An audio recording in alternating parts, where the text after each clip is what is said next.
नमस्कार, मी प्रकाश मेहपती पाटील, माझं गाव पाडळी नियर वारणानगर। मी इथं आलो होतो म्हणजे माझा सगळ्यात मोठा प्रॉब्लेम होता हेडेकचा। त्यानंतर माझं वजन जास्त होतं, परत बीपी माझा जास्त होता। हे मुख्य म्हणजे 3 प्रॉब्लेम होते। त्याच्याबरोबर साईड बाय साईड छोटे प्रॉब्लेम म्हणजे कान दुखत होता।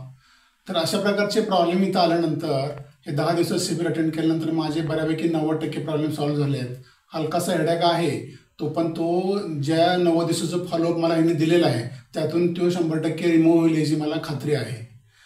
इथं आल्यानंतर जे आतापर्यंत जी माझी काही मान्यता होती की समुद्र हे एक टाकाऊ पदार्थ आहे आणि तो आपण आपल्या शरीराला कुठेही त्याचा टच होता कामा नये, पण इथं आल्यानंतर समजले की समुद्र एक संजीवनी बल्कि एक अमृतासारखं आहे की आपल्या शरीराला पूर्णपणे ते विषारी पदार्थ बाहेर काढून स्वच्छ करतं।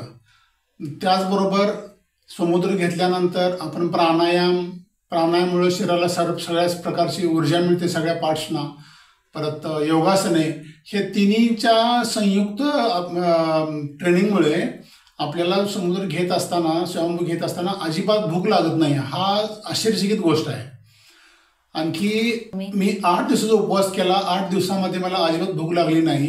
इव्हन 9व्या दिवशी सुद्धा किचनमध्ये गेलो त्यावेळी सुद्धा म्हणजे खाण्याची इच्छा होत नव्हती, की इतकं असं वाटायचं की माझं पोट भरलेलं आहे। म्हणजे इतकी समुद्रामध्ये एनर्जी असते हे मला इथं आल्यानंतर पहिल्यांदा कळालं। त्यानंतर इथल्या वातावरणाबद्दल बोलायचं म्हटलं तर हे आनंदकुंज आश्रम हा एक अशा डोंगरावरती उच्च ठिकाणी स्थापित आहे। जणू काय टुरिस्ट प्लेसला आल्यासारखं असं वाटतं। इतकं स्वच्छ वातावरण, इतकं सुंदर सिनरी इथं आहे, त्यामुळे असं एकटेपणा जाणवत नाही, बल्कि इथं मन फार खुश आणि प्रफुल्लित होऊन जातं। इथला स्टाफ, वर्किंग स्टाफ अगदी कोऑपरेटिव्ह, जणू काही आपल्या घरच्या लोकांची सेवा करतात अशा प्रकारची सेवा करतात। प्लस डॉक्टरांचं जे लेक्चर आहे ते स्वयंभूपूर असू दे किंवा उपवासाची जी महत्त्वाचं काम आहे, उपवास कशासाठी करायचा, हे इतक्या एक्सलंट पद्धतीनं समजावून सांगतात की कुठलाही पेशंट आला तर तो भविष्यात समुद्राबद्दल निगेटिव्हिटी मनात ठेवणार नाही आणि नेहमी त्याचा स्वतःच्या शरीराच्या शुद्धीसाठी तो उपयोग करेल।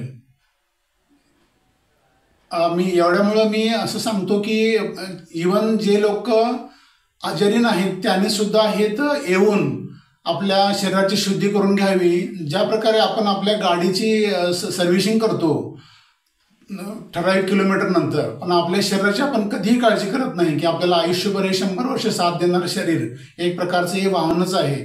सो ह्याची सुद्धा आपण सर्व्हिसिंग वेळोवेळी केली पाहिजे अशी मी सर्वांना विनंती करतो। धन्यवाद। थँक्यू।